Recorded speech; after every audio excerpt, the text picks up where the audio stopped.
राम कृष्ण हरी विठ्ठल केशवा राम कृष्ण हरी विठ्ठल केशवा राम कृष्ण हरी विठ्ठल केशवा राम कृष्ण हरी विठ्ठल केशवा राम कृष्ण हरी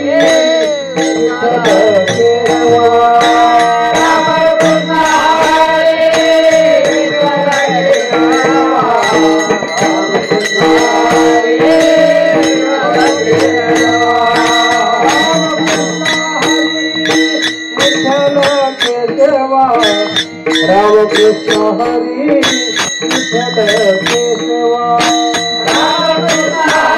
केशवा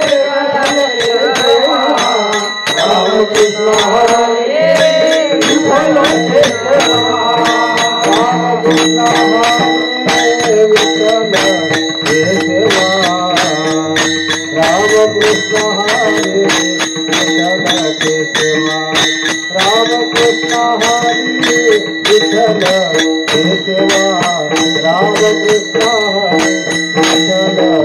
केशवा राम कृष्ण हरी विठ्ठल केशवा राम कृष्ण हरी विठ्ठल केशवा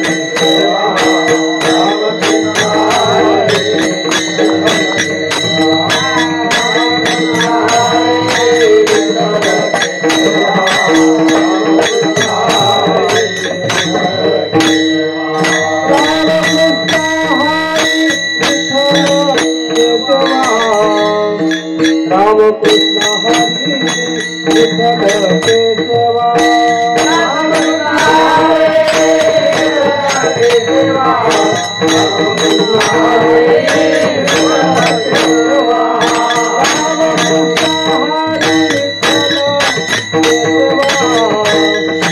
राम कृष्ण हरी विठ्ठल केशवा राम कृष्ण हरी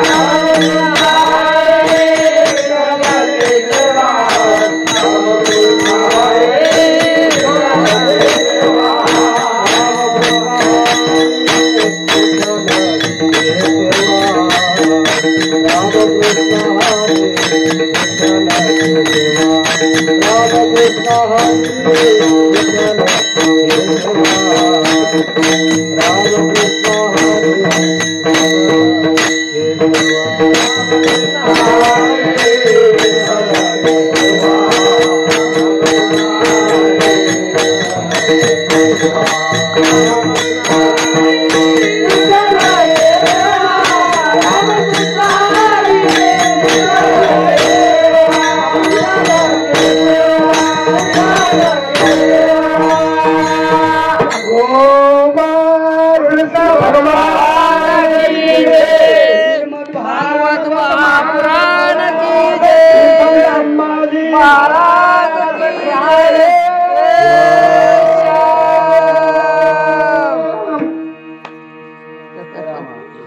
नैमिष्य नावाच्या अरण्यामध्ये सूत भगवान अस्वस्थ होते.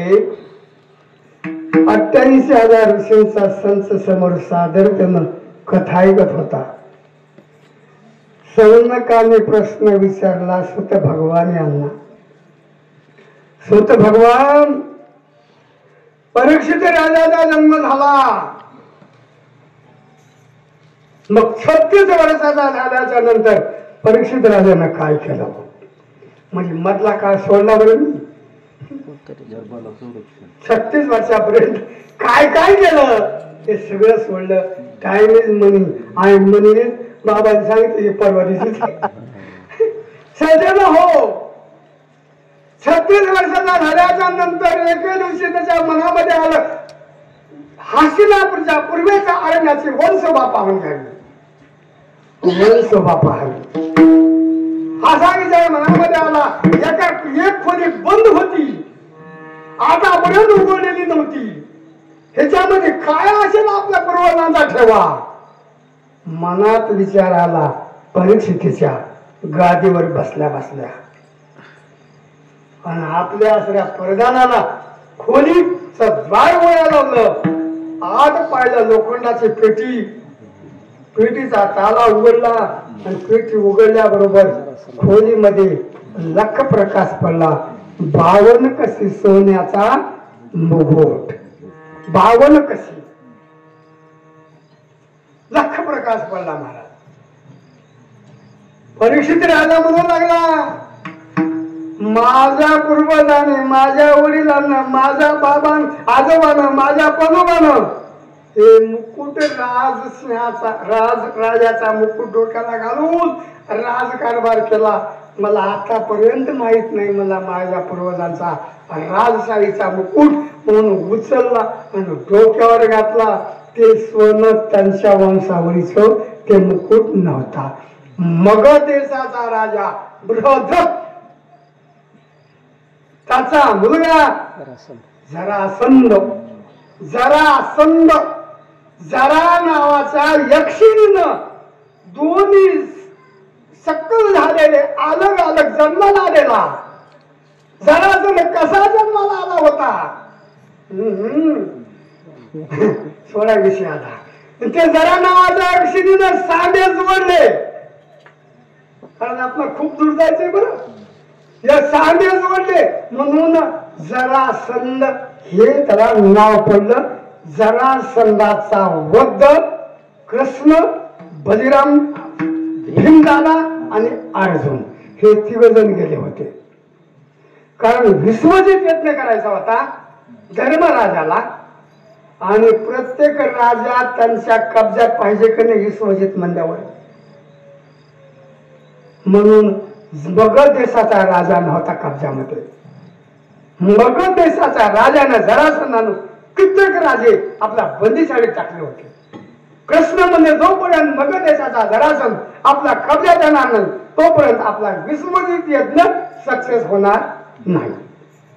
मग 3 जण गेले, भीमदादा गेले, अर्जुन गेला आणि आमचा असं आहे भगवान कृष्ण गेले. पण संन्यासाच्या वेशात गेले. गेल्याच्या नंतर सज्जनो संन्यासी आले म्हणून मला जरासंधानं आसनावून उडी मारली आणि साष्टांग नमस्कार केला. महाराज पाय धुवून महाराज पाटावर बसून 16 तिघाची पूजा केली.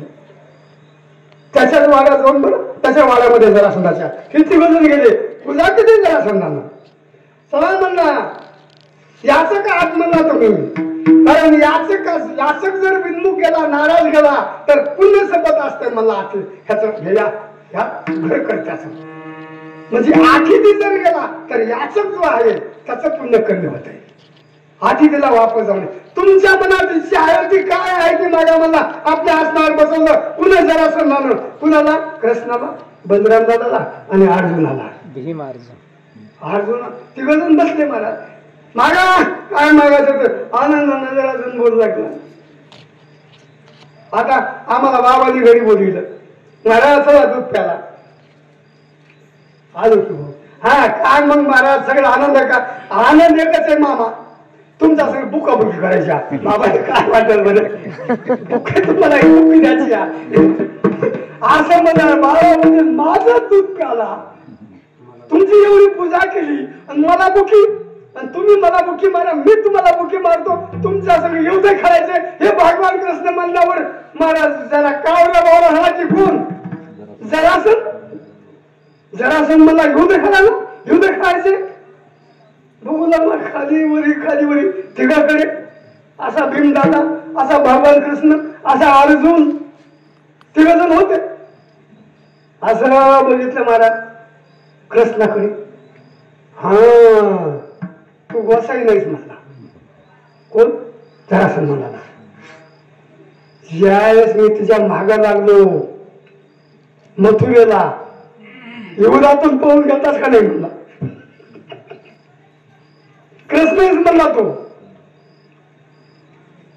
कोणाला म्हणला? कृष्णाला. कोण म्हणला? जरासंध म्हणला. रणछोड कृष्ण रानातून पळून गेला म्हणला. हो जरासंधा मी कृष्णच आहे म्हणला. मग माझ्या सिंग करतोस का? कृष्ण म्हणजे अरे महाग तर पळून गेला शिवदातून, पण आता तुझ्या सगळं युद्ध खेळून तुला हरवून माझा कोणता मोठेपणा होणार आहे म्हणला. बाजूला तर तुझ्यासारख्या मीच संघ म्हणला मी उद्या खेळत नसतो या. अरे बापरे, म्हणजे नको खेळू, मला तरी कुठे खेळायचं ठेवायचं असं होतं. मग अर्जुनाकडे गेलं, अर्जुन समोर होते. अर्जुना सगळं खेळता का मला कृष्ण म्हणजे या अर्जुना सगळं एवढं खेळतोस का म्हणलं. याच्या आता घोटावर दूध वाढ नाही, काल परवाचा कोवळा पोरगा म्हणला ये आणि आजचा पोराचं घेऊ दे म्हणला. माझा कोणची मान कीर्ती वाढणार आहे म्हणला. उलट आपलीच माझा मस्त खेळ म्हणला की काय कोवळा पोराचा अपमान केला, कोवळ्या पोराला हरवलं म्हणून माझ्या बरोबरीचा पाहिजे म्हणला. हे काय एवढं काल परवाचं पोरग असं मी ते खाणार नाही, त्याला इथेच केलं मारा, त्याला एक बाजूला सांगलं. हा हे म्हणला माझ्या वजना बरोबरचा आहे. कोण? हे भीम दादा. हा संघ होतो म्हणला. सचिन 28 दिवस होत, 28 दिवस होत. भीमदादा 27व्या दिवशी भीमदादा म्हणजे कृष्णा एवढा म्हणजे मार खाल्लो मी की मला माझा जीव जाचीच पाणी आल्या, म्हणजे मला युद्धच नव्हे खेळायचं. भीमदादा म्हणजे काय मला काही मारण्यासाठी तुम्ही असं घेऊ दे खेळायला दररोज पाठवता का काय देवा म्हणजे. रात्रभर झोपे नाही म्हणजे नस नस माझे दुखायली म्हणजे केलं तुझ्या कर्माचं फळ मार बसणारच होता. तुला अहंकार होता की माझ्यासारखा, अहंकार मी कमी केलाय म्हणजे, कारण अहंकार प्रत्येकाचा अहंकार नष्ट करण्यासाठीच माझा अवतार आहे म्हणजे. म्हणला मग आता एकच काम कर म्हणजे, तिथं गेल्यावर माझ्याकडे बघ. एक लवाळा घेतला, आरतीतून हे केला, 2 सकल केले आणि असा 36 चाकडाने फेकून दिला. ते ओळखलं, खाल्ला पाय धरला पायानं, एक वरचा पाय धरला आणि मला जरासन उभास गतप्राण केला. 16 जरासन मारला आणि त्याचा मुकुट, त्या जरासंधाचा मुकुट भगवान कृष्ण म्हणजे घ्या सोन्याचा मुकुट आपण यज्ञामध्ये ब्राह्मणाला दान देऊ टाकू म्हणून मला दान होता. दान देण्यासाठी पण विसर पडला. का पडला? हे कर्म करायचं होतं. देवाला तर सगळंच माहित होतं की हो, देवाला काय कळत नाही.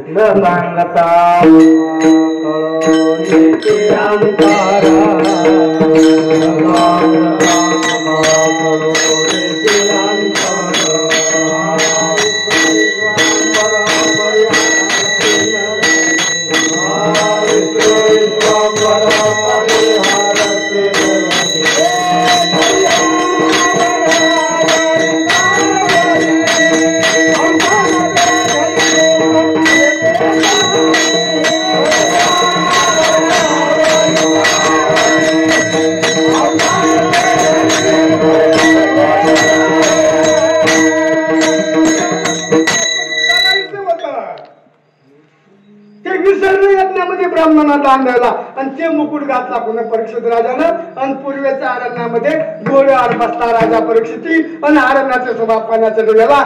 चैत्र मास उन्हाळा होता, तहान लागली, उन्हाचा टाइम होता, भूक लागली. विचार केला त्या परीक्षित राजानं, मला या उत्तरे पूर्वेकडे मला अरण्यामध्ये आले ऋषींचे आश्रम आहेत म्हणून ऋषीचे आश्रम हुडकू लागला. समीप ऋषीचा आश्रम दिसला आणि समीप ऋषी महाराज तो ध्यानामध्ये होता. कारण परात पसंती मध्यमा आणि वैखरीनं जप करत नव्हता, मध्यमानं जप करीत नव्हता, पसंती वाणीनं जप करत होता. पसंती वाणी हृदयामध्ये होती, हृदयातून जप चालू होता महाराज परमेश्वराचा. कुणाचा? समीप ऋषीचा. डोळे नेत्रद्वार बंद होते आणि त्यानं महाराज डोक्याला मुकुट सोन्याचा, मुख सोन्यामध्ये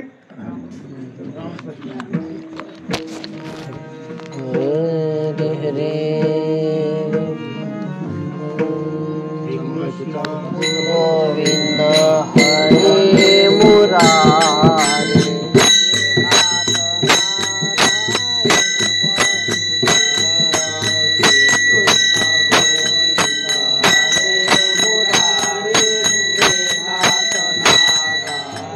वासुदेवा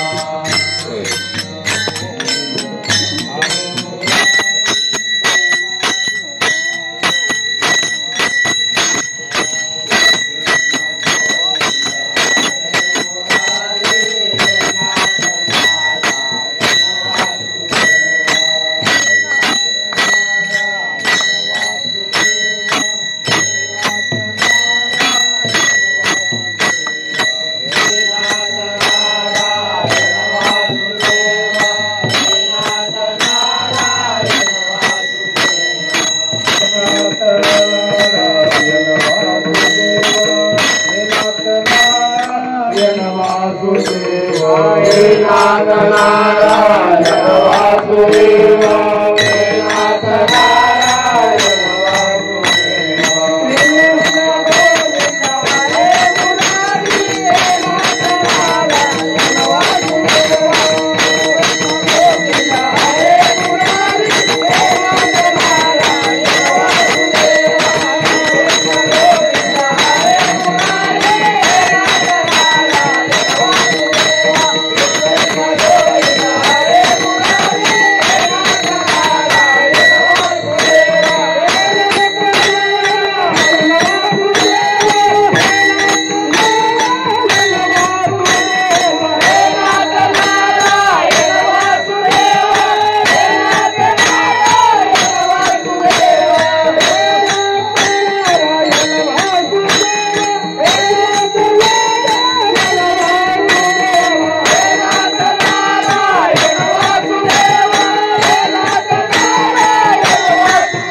प्रवेश केला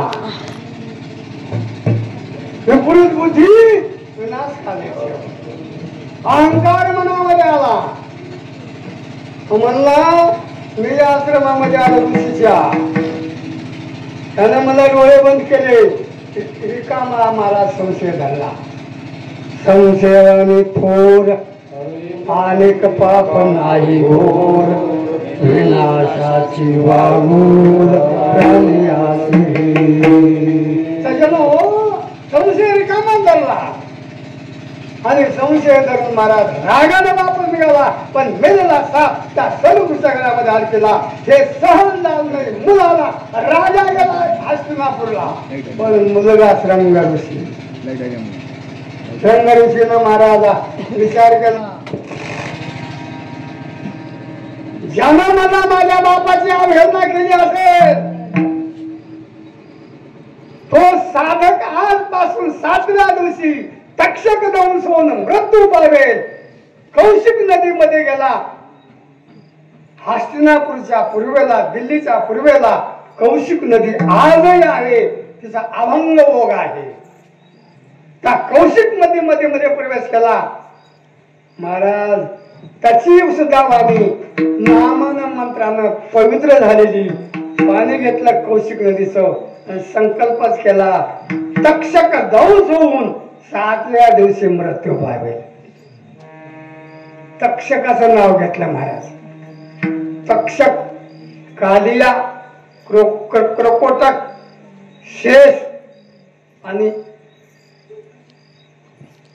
आमचा असरा वासुकी हे 5 जण वासुकीचं नाव आहे ना काय वासुकीचं नाव तोंडात नाही जास्त हे 5 जण सज्जन हो 995 जन्माला आले त्याच्या अगोदर आरामाला हे 5 जण जन्माला आले 995 नंतर जन्माला आले कदूचे मुलं किती 1000 समजलं का गुरुजी 100 नाही 1000 म्हणाले मी सज्जन 1000 मुलं महाराज कदरूचे 1000 मुलं त्याच्यापैकी 5 मुलं जे होते आरंभाला जन्माला आलेली हे नाव सांगितले तुम्हाला त्याच्यामध्ये तक्षक विषारी नाग हे नागाने जर दंश केला डॉक्टर कडे जायचं काम नाही जाग्यावरच होत घरी बसतो जाग्यावरच होतं तोपर्यंत कारण नागच तसे म्हणून तक्षक दंश होऊन मृत्यू पावेल हे सांगितलं महाराज हे बोलले आमच्या हातरे आणि शाप देऊन टाकला आणि राजाला समजलं शमी ऋषीचाच महाराज दूतानं गौरांग त्याचं नाव आहे गौरांग हे दूताचं नाव आहे शिष्य गेला त्याच्या सगळं अनेक शिष्य गेले आणि राजाला राजा गेला होता कुठं आहे सासरीला पडला आणि प्रेस मला हात पाय धुवून गादीवर बसला आणि मुकुट काढून ठुला होता असा. मनुष्य घरी आल्यावर कसं पटका काढते टोपी काढते प्रेस असा बसते घरी, तसा मुकुट काढल्याबरोबर डोक्यामध्ये विचार येऊ लागला, शमीकृष्ण माझं काय केलं होतं म्हणला. तुम बुखानं सुद्धा वाईट बोलला नाही आणि त्याच्या घरामध्ये मेला सरप अडकला, मी त्याची अवहेलना केली, मी वाईट गेलो असा विचार असताना गौरांग म्हणला जय हरी राजा. अरे बापरे, जय हरी जय हरी. आपण कोण म्हणजे समीकृष्णचा तोच. कसं काय आले तुम्ही? म्हणजे समीकृष्णच्या घरामध्ये मेला साप अडकला का? म्हणले हो. तुम्हाला शाप दिलाय. कोणता शाप दिलाय? आजपासून 7व्या दिवशी मृत्यू पावाल म्हणून शाप दिलाय, तक्षक जाऊन सोन. आता आजपासून 7व्या दिवशी मरणार हे जर कुणाला समजलं तर त्याच्या मला काय वाटेल. उगा आपल्या मनावर विचार करावा. एखाद्या ज्योतिषानं सांगितलं तुमचं म्हणजे आज कोणता वार आहे? सोमवार आहे. दुसऱ्या म्हणजे रविवारी तुम्ही खलास. ते म्हणजे आता काय खरं आहे माझं? 7 दिवस जेवण कर, पोळ्या करा म्हणेल का? भजे करा म्हणेल का? मला म्हणू का भजे करा, मला खाऊ द्या. आता 7 दिवसामध्ये सगळी तहान खारकून जाईल किंवा परीक्षिती म्हणला मी आज 7व्या दिवशी मरणार आहे. म्हणजे हो. परीक्षिती विचार करू लागला. कहत कबीरा सुन भाई गुनिया आप मर गई पीछे डूब गई दुनिया. मला मी मेल्यावर काय करायचं आहे? दुनिया डुबली की मला 7व्या दिवशी मी मरणार. कोण मरणार? म्हणून महाराज त्याने विचार केला आतापर्यंत जा परमेश्वराने मला जन्म दिला त्याचं म्हणजे स्मरण केलं नाही. राजकारभारामध्ये माझा सर्व टाइम व्यस्त झाला. आता ज्यानं म्हणजे मला जन्म दिला कमीत कमी म्हणजे या 7 दिवसात तरी त्याचं स्मरण करणार. मग भागीरथी गंगेच्या काठावर जाऊन बसला. तुम्ही म्हणता महाराज आमच्या हरिविजयमध्ये त्या पाण्यामध्ये काचेचा महाल बनला होता ना, आहे का नाही? हरिविजयमध्ये आपल्या हरिविजय, पांडव प्रताप, रामविजय सगळे ग्रंथ चाललेले असतात. भागवतकारांना सगळं चाललेलं असतं. बरं लक्षात ठेवा, हे रूपक आहे त्या ग्रंथ करताच. पाण्यात जरी काचेच्या महालात बसलास तरी मरण आटळे रूपक दाखवलेलं आहे त्या आमच्या ग्रंथ करताना. भागवत करताना दासाने सांगितलंय भागीरथी गंगेच्या काठावर गेला कोण? आमचा परीक्षित राजा हस्तिनापूरला.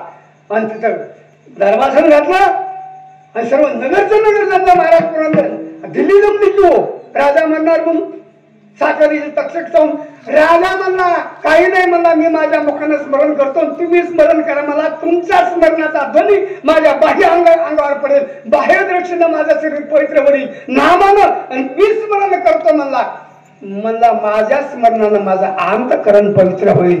एवढाच विचार करून महाराज राजा त्या ठिकाणी बसला.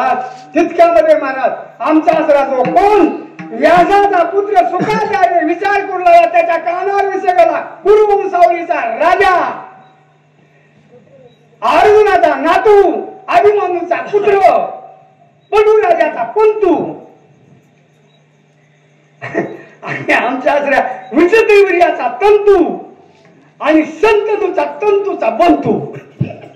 तुम्ही म्हणणार महाराज तंतू बंतू कंतू किती याची वापरा काय करायची? ह्याला म्हणजे बागा साप जाऊन मरणार, साप जाऊन सोन मरणार म्हणजे नरकाला जाणार. पांडवांच्या घरचं मला मी अन्न खाल्लेलं आहे. सज्जन ज्याने ज्याच्या घरचं अन्न खाल्लंय त्याचा आत्माच म्हणते त्याचं वाईट होणे म्हणून. आत्मा त्याचा डायरेक्ट मध्ये बोलतो मी यांचं अन्न खाल्लेलं आहे. सुखादेवी म्हणणार मी पांडवांच्या घरचं अन्न खाल्लेलं आहे म्हणजे कुठे यज्ञामध्ये. आणि ते अन्न खाल्लंय तर त्यांचा पांडवांचा नातू जर नरकाला जावा हे मी कसा सहन करीन? केव्हा अन्न खाल्लं? शेवटचा यज्ञ होता महाराज. आणि पांडव 1,00,000 ब्राह्मण महाराज आमच्या आसरा पुन्हा धर्मराजानं जीव घालून ठेवले होते आणि शुक्राचार्य गेले होते तिकडं यज्ञामध्ये पवित्र अन्न खाला म्हणून. कारण आता अशा सत्कर्मामध्ये अन्न जे करतात महाराज अन्नाला कमी किंमत आहे का? अन्नाला खूप किंमत आहे महाराज. अन्नाची बरोबरी कोणतंही पुण्य करू शकत नाही. कारण अन्न हे आयुष्य वाढविते, लक्षात ठेवा. अन्नदाने दीर्घायुषी उदकदाने सदा सुखी मंदिरदाने पालकी जन्मोजन्मी रामया. अन्नदानात परम दानम. व्यासाने काय सांगितलं लक्षात ठेवा. श्लोक आहे, अन्नदानात परम दानम न भूतो न भविष्यति. अन्नदानात परम दानम न भूतो न भविष्यति. पुण्यम यस्म आयुष्यम बलपुष्टी विवर्धनम. काय सांगितलं व्यासाने? अन्नदानात परम दानम. अन्नदानाच्या बरोबरीचं बाकीचं पुण्य, बाकीचं कोणतंही पुण्य. अन्नदानात परम दानम न भूतो न भविष्यति. अन्नदानाच्या पुण्याची बरोबरी करणारं पुण्य मागही झालं नाही. न भूतो न भविष्यति.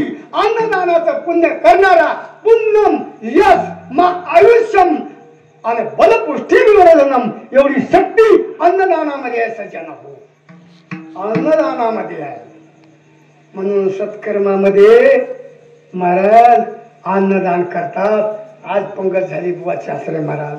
अन्नदान सत्कर्मात झालं की हो, त्यांचं होतं वर्ष श्राद्ध. पण बघा पर्व काळामध्ये त्या बुवाचे आपल्या मातोश्रीचा महाराज दिवस आला पर्व काळामध्ये अन्नदान.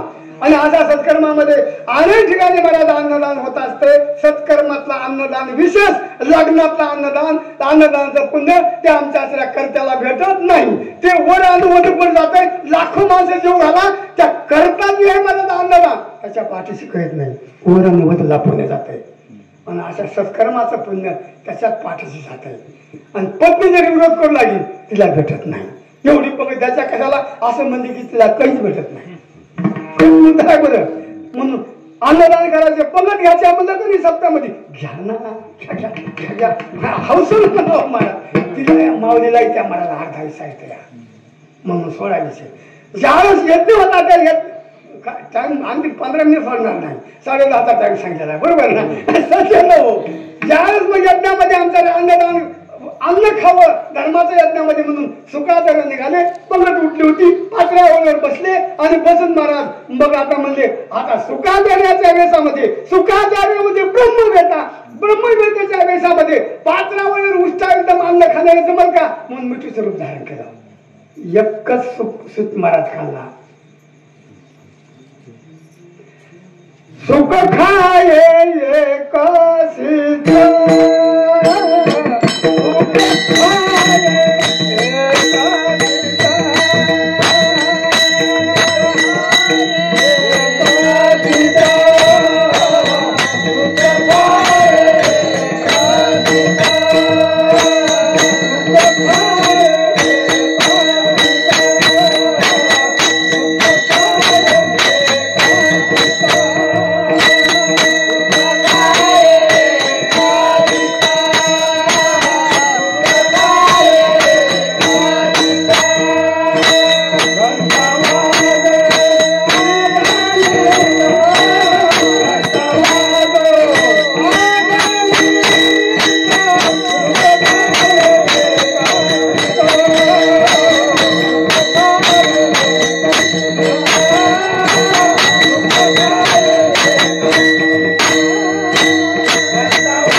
दररोज 1 लक्ष ब्राह्मण जेवण उठटाच्या नंतर नगाऱ्यावर मला स्वर्गामध्ये टंकून आमचा धर्माच्या नावाने घंटा वाजत होता.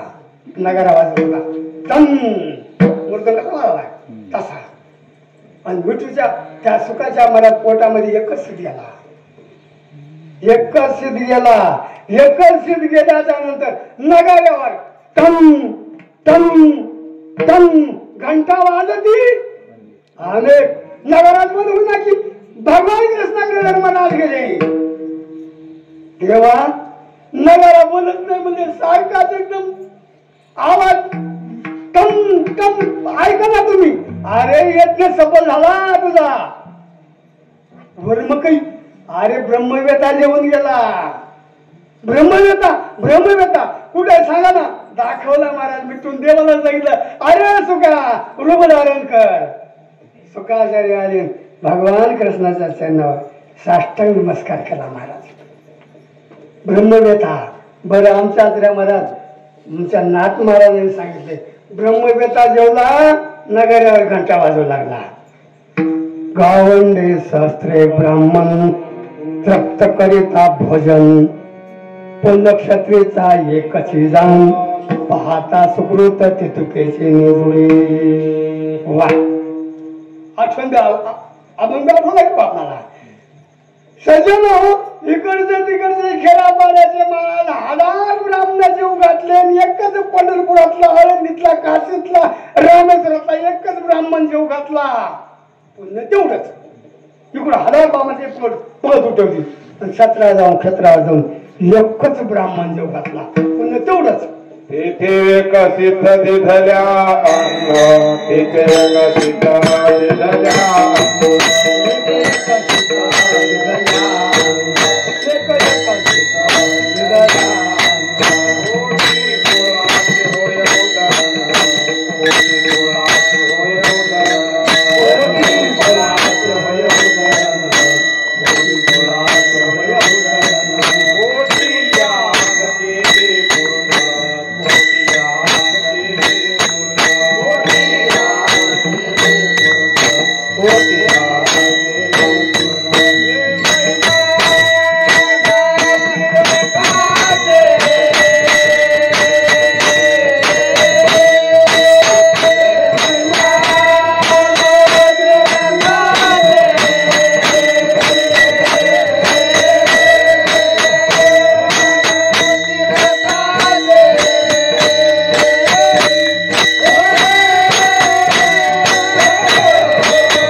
क्षेत्राचा महिमा आहे. क्षेत्र म्हणावं कशाला. आता कोणत्याही महाराज एखाद्या मंदिर असलं तर नाव द्यायचं क्षेत्र म्हणतात. क्षेत्र कशाला म्हणावं. वेदाने सांगितलंय, आमच्या आश्रम महाराज पुराणाने सांगितलंय क्षेत्र म्हणावं भक्त तीर्थ आणि देव ज्या ठिकाणी त्याला ते क्षेत्र. लक्षात बसले का बोलतो. भक्त असा पुंडलिक राय, तीर्थ चंद्रभागा आणि देव पांडुरंग ते क्षेत्र आहे. त्याला क्षेत्र म्हणावं. अहो जिथं फक्त पिंडच आहे, लिंगच आहे आणि भक्त नाही किंवा तीर्थ नाही, क्षेत्र होऊ शकत नाही. ते क्षेत्र. मग आशा महाराज माझा मुद्दा इकडे होता, महाराजांनी तिकडे आपल्या क्षेत्राकडे नेला आपल्याला. त्यांचं एका हेतून बरोबर आहे. क्षेत्रच आहे. एक शीत क्षेत्रावर दान करणं कोटी कुळाचा उदाहरण होतो. प्रमाणामध्ये सांगितलं परमेश्वर महाराजांच्या कोटी कुळाचा उदाहरण होतो. हजार ब्राह्मण जेव घातले मुदा बघा आणि एकच क्षेत्रावरला घातला. मुदा इथं होता बरं. पण हजार क्षेत्रावर ब्राह्मण जेव घातले, एक पंडित जेव घातला. आमचा धर्मापुरी सारखा विठ्ठल पंतासारखा एक पंडित जेव घातला. महाराज अभ्यास कमी होता विठ्ठल प्रसादांचा. विठ्ठल प्रसाद महाराज पंडित म्हणा, वेदशास्त्र संपन्न त्यांना नाव पडलं होतं. पंडित असा माणूस जेव घातला 1000 ब्राह्मण नक्षत्रावरचे एकच पंडित जेव घातला. 1000 पंडित जेव घातले, एक वेद पाठक जेव घातला.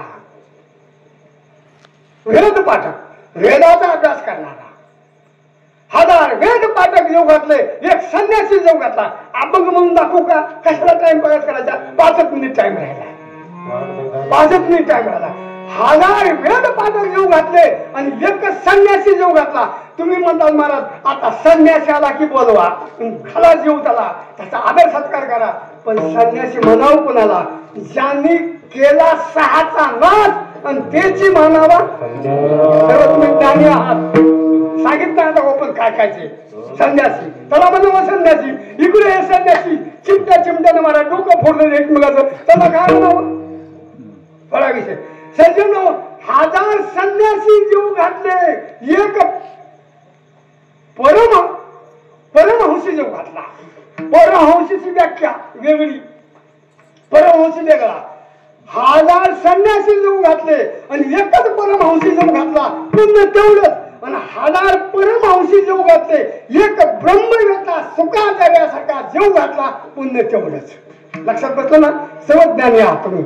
आणि असे हजारो ब्रह्मवेते सुखाचार्यासारखे ऐसे ब्रह्मवेते अपरंपार परिणयती एका नामधारका बरोबर. त्याच्यामुळे काय सांगितलं एकनाथ महाराजांनी? एकनाथ महाराज साधे नव्हते, भगवान विष्णूचे अवतार होते. लक्षात ठेवा. नाथाने सांगितलं असे सुखाचार्यासारखे अनेक वचनामध्ये बोलले, ऐसे ब्रह्मवेते अपरंपार बरी न येते एका नामधारका बरोबर. एक नामधारक नित्यनेम करणारा नामधारक आहे असा, तर त्याला एकाला जीव घातलं तर ब्रह्मवेते असे सुखाचार्यासारखे 1000 जीव घातले तरी ह्याच्या पुण्याची बरोबरी करू शकत नाही. कुंडली खबर द्या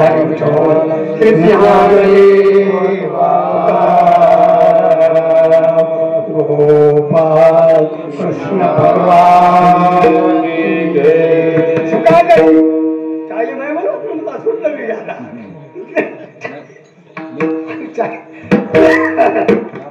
आहेच नाही. 5 मिनिट 10-15 मिनिट वाढू दे. शाबास. बरं आनंदाची गोष्ट आहे बाबा, धन्यवाद.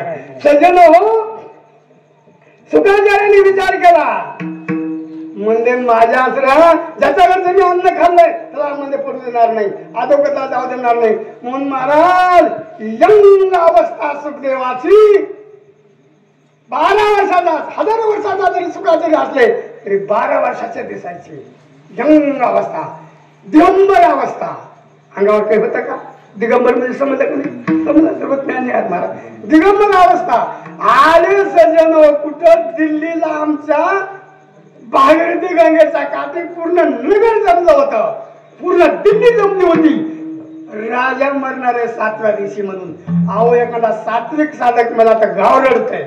मग इथं राजा होता सर्वांना पोचणारा, सर्व दुःखात होतं नगर महाराज दिल्ली, सगळं गाव नगर जमलं होतं.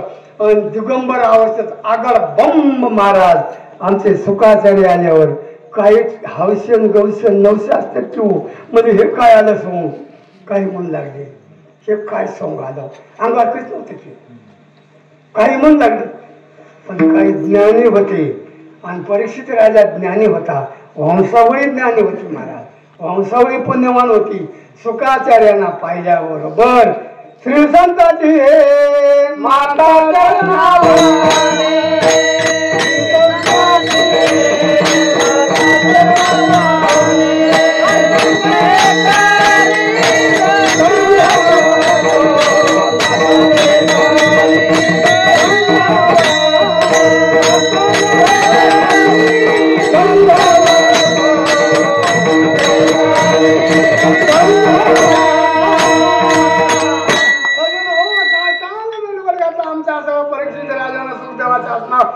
चरणावर आसनावर बसवलं आणि सज्जन हो मनोभावे महाराज त्याची सेवा करून दर्शन घेऊन हात जोडून पुढे बसला आणि म्हणला, सुखदेवा माझ्या भाग्यानं तुम्ही आला त्या ठिकाणी.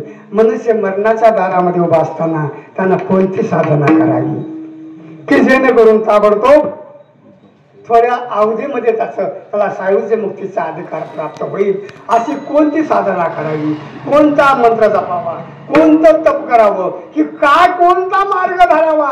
कारण थोडी अवधी आहे सजनो, मानवाचं तुमचं आमचं आयुष्य म्हणजे थोडी अवधी. मला चुटकीचा मानव आहे. कोण दिवस येईल कैसा नाही देण्याचा भरोसा. हकाचा भरोसा. आज आपण या ठिकाणी महाराज गंगाखेडला जाऊन आपली तयारी नाही. अहो सकाळी आपण चहा पिऊन तुम्ही आमची तयारी नाही. अहो सजन हो, काय कोणता दिवस केली ग्रास केली सत्ता नाही हाते क्या जीवनो के पकड़ियास हाथों में लिया नहीं तेरा घास. जेवण करी म्हणत तितकाच मला हात घालायचे पाणी. काहीचा जीव डोळ्या वाटे जाते, काहीचा जीव नाकावाटे जाते, काहीचा जीव मुखावाटे गेला हो, काहीचा जीव कानावाटे जाते, आणि पाप्याचा जीव गुदस्त आणि उपस्त. बाबाने गादीच बनवली बघा, जीव सोडला. समजा बाबा नरकाला गेली, नरकाला गेले बाबा. साधूवर खावा मरणार ती, लक्षात ठेवा. साधूवर खावा मरणार ती. आमचे अंबाजी बाबा, आमचे माधव बाबा, आमचे धर्मापुरीकडे विठ्ठल प्रसाद 4 महिन्यांना अगोदर आमचे मोतीराम महाराज, आमचे असले मारोतराव महाराज अगोदरच मरून सांगून गेले मी आता मरणार आहे. हो, कारण जैसी करणी वैसी भरणी. सत्कर्म जर केलं असेल, आपण कुणाचं वाईटच केलं नसेल, सज्जन त्याचं वाईट होतच नाही, होतच नाही हो. ज्यावेळेस मग या ठिकाणी आमच्या आचरा महाराज कुणा परीक्षित राजानं घेत प्रश्न विचारला, थोड्या अवधीमध्ये मी आता काय करू, त्यावेळेस आमचा सुखाचार्य म्हणजे झालं काय म्हणजे आजपासून 7व्या दिवशी तक्षक जाऊन सोनी मरणार. त्या टायमाला सुखाचार्य म्हणजे महाराज अरे 7 दिवस बाकी हाय, एका घंट्यामध्ये तर मध्ये साधकांचा म्हणजे भक्तांचा उद्धार झाला. एक तास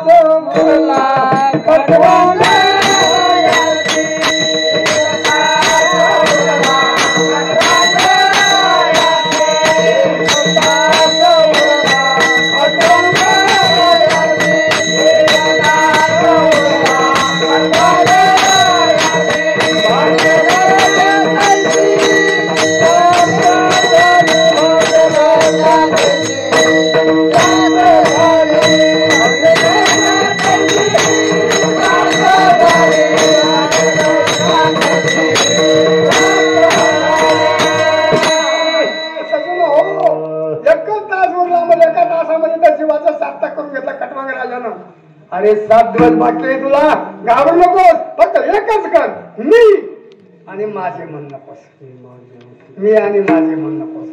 मुक्त होता परी बळे झाला बधो, घेऊन या छंद माझे माझे. मी म्हणू नकोस, कारण तू शाश्वत नाहीस, तू नाशिवा नाहीस.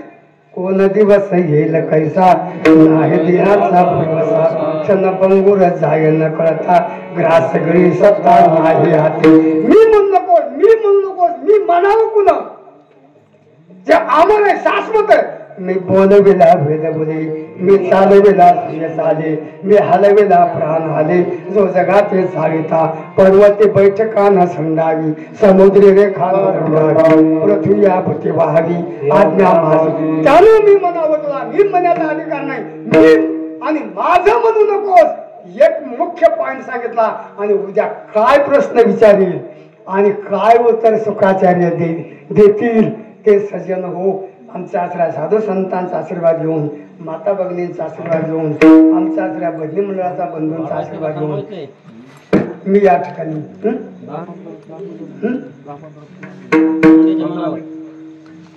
मग आता 15 मिनिट लागतच की मला सगळ्याचा विचार घ्या की. श्रीमद भागवत महाराज मी तात्पुरता पूर्ण रांधतो. उद्यापासून जर म्हणजे 11च वाजवायचे, 11च वाजवत आपण, कारण काही प्रश्न नाही. फक्त तुम्हाला त्रास होणे माझं म्हणणं हे आहे की टाइम म्हटला मग मला कितीही टाइम लांबव असा तुम्हाला तुमचं म्हणणं आहे.